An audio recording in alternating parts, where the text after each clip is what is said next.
राजस्थान में ठंड जबर अटैक कर रही है। प्रदेश में कोल्ड अटैक के चलते लोग हलकान हो रहे हैं, लेकिन सियासी हलकों में ऐसी गर्माहट सालों के बाद देखने को मिल रही है। नमस्कार, मैं हूं प्रदीप और आप देख रहे हैं थिंक 360। राजस्थान के राजनीतिक हालात पर बात करते हैं।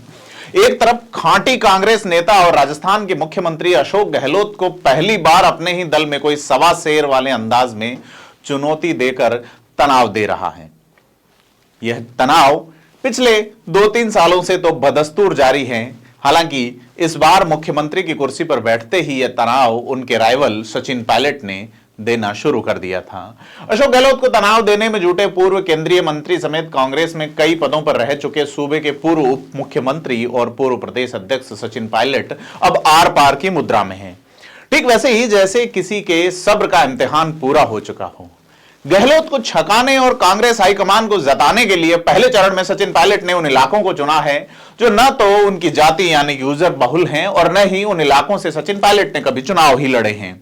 मारवाड़ के नागौर जिले में पर्वतसर, जहां किसान आंदोलन नाम से इस मुहिम की शुरुआत हुई, इसके आयोजक जाट समुदाय से ताल्लुक रखने वाले युवा क्षेत्रीय विधायक रामनिवास गावड़िया थे। तो बीकानेर के हनुमानगढ़ में आयोजन का जिम्मा विश्नोई समुदाय से आने वाले केसी विश्नोई के जिम्मे रहा। शेखावाटी के उदयपुरवाटी झुंझुनू में भी किसान सम्मेलन के आयोजक सूबे से आने वाले विधायक और प्रदेश के सैनिक कल्याण मंत्री राजेंद्र सिंह गुढ़ा रहे। गुढ़ा अपने नाम के आगे अपने गांव का नाम लगाते हैं, लेकिन जाति से राजपूत यानी कि क्षत्रिय हैं। इस जातीय समीकरण और इन तीनों ही लोगों का जिनका मैंने नाम लिया, ये युवा में खासी अपील रखते हैं। दूसरी ओर गोडवाड़ के पाली जिले में सादड़ी में आयोजित हुए किसान सम्मेलन का आयोजित भी ओबीसी और सवर्ण जातियों के जुड़े नेताओं द्वारा किया गया और इनमें गरासिया और आदिवासी समुदाय के लोगों को एससी वर्ग से भी प्रतिनिधित्व उचित रूप में देकर पायलट ने यह कोशिश की है कि उन्हें सिर्फ एक जाति का लीडर जताने या बताने की कोशिश करना बेईमानी होगा। पायलट इन सभी किसान सम्मेलनों के जरिए सरकार का पानी हिलाने में कामयाब रहे या नहीं, परंतु अपने कई संदेश हाईकमान तक पहुंचाने में जरूर कामयाब रहे हैं। मसलन पायलट ने इन सभाओं के मार्फत इस आरोप का तो जवाब दे ही दिया है कि वह एक बिरादरी गुर्जर भर के नेता नहीं है। उनकी स्वीकार्यता प्रदेश के सभी समाजों और वर्गों में है। इतना ही नहीं, इन सम्मेलनों में उमड़ी जबरदस्त भीड़ के जरिए वह पार्टी हाईकमान को यह संदेश देने में कामयाब रहे हैं कि सरकारी मशीनरी को विरोध के बावजूद वह जब चाहें और जहां चाहें भीड़ जुटाने में कामयाब हैं। और इस भीड़ की कामयाबी में कोई एक जाति या वर्ग नहीं, बल्कि सभी वर्गों और बिरादरी के हर उम्र के लोग नजर आएंगे।